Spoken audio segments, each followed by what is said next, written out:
Hey guys, we're here with some random real estate news. And as we're, getting closer to the end of the year, they're putting out some forecasts about next year. And the one that I really like, and I sat down to read was, will there be a Trump housing bump?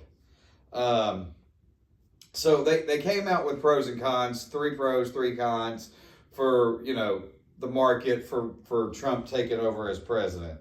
And the first pro is that housing prices will continue to rise. And the last listed con we'll get to in a minute kind of contradicts one of the pros that they listed. I know. And it threw me for a loop when I was reading it. Right. Well, they gotta throw some shade however they can. But we've already talked about home prices are going to continue to rise. It's going to be in that like 3.5% to 5% year over year increase in home price. And again, 3.5% is an FHA down payment. So essentially your house is going to increase by what your down payment should be if you're buying a house right now. AKA 400,000 is going to be roughly 414. Correct. For those of you who may not have seen the previous video. Correct. So, with that being said, I agree. The home prices are going to continue to go up. Mm-hmm. We're not in a level of economic downturn. What's the correct wording here? Economic. Basically, the economy is not so unstable that things are falling very apart. Wary. Right. It's not 2008. The market's not crashing. The world's not coming to an end. And even the world didn't come to an end there. We just had a few rough years of people not being able to afford to buy a house. Home prices. Actually, on the contrary, when we thought the world was coming to an end, home prices went through the roof and the housing market went crazy. They did. When you couldn't leave to go anywhere, people were like, man, these 4 walls suck. We need to get some better 4 walls. And then home prices went crazy, which is part of the reason why we're in what we're in right now. However, the con number 1 is that first-time home buyers are going to have to wait a little longer. And I don't agree with that, only because we'll talk about something in our next video. Builders are feeling good about next year. And if that's the case, then there's going to be more homes built.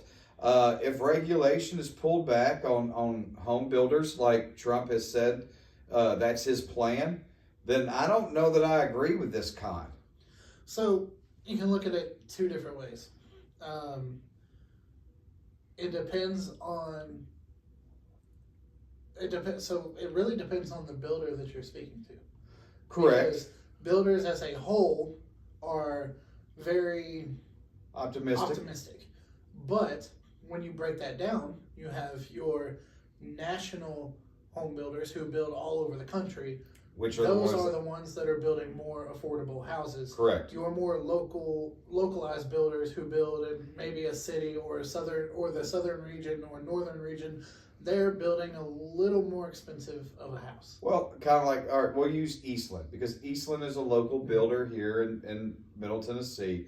They're not building houses that are $300,000. No, they're building more in the $500 to $600 or higher range. Correct. It's really, they're building about $650 to a little over $1 million is what Eastland Construction generally builds.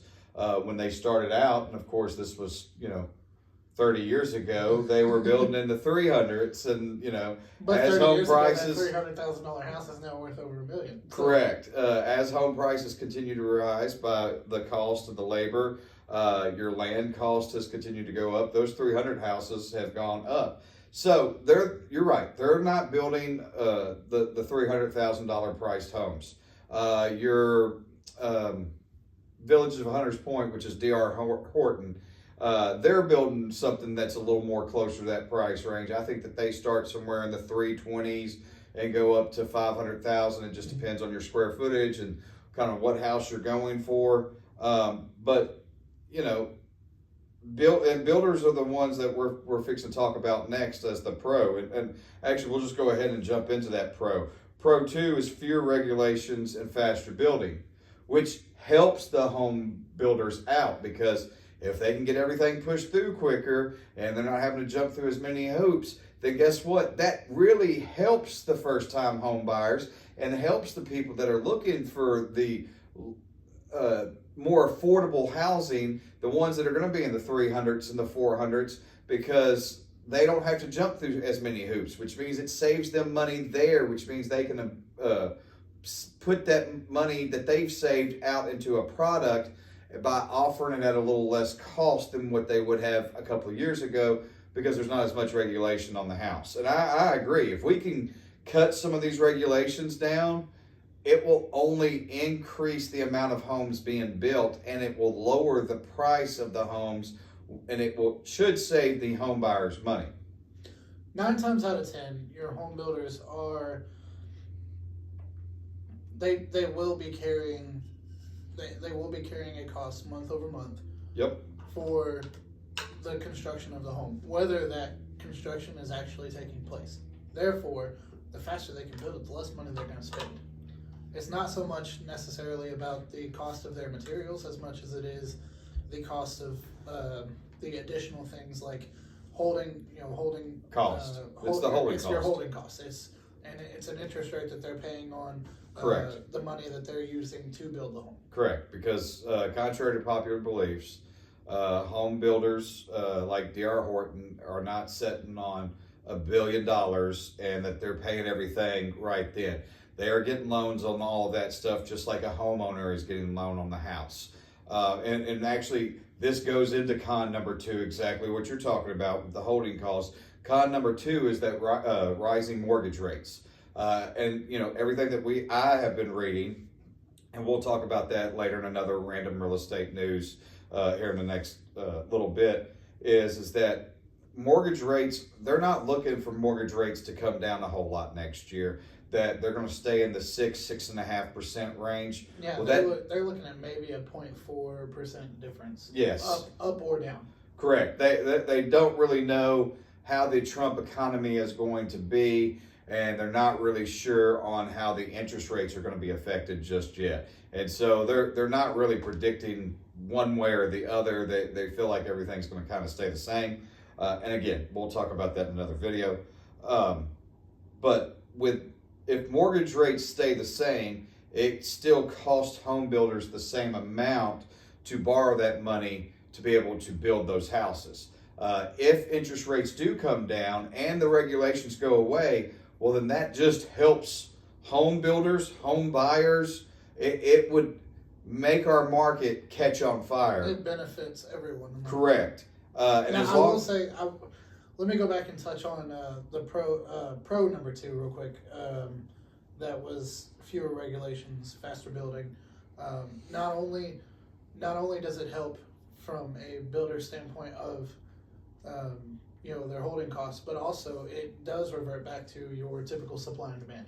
Correct. If they're able to build twice as fast because of fewer regulations, now you're flooding the market with more inventory, which is going to not necessarily decrease prices, but it'll help to kind of curve it a little bit and cap them off. Correct. To an extent, which does help the buyer in the long term. Now, as a survivor of 2008, home builders are not going to flood the market.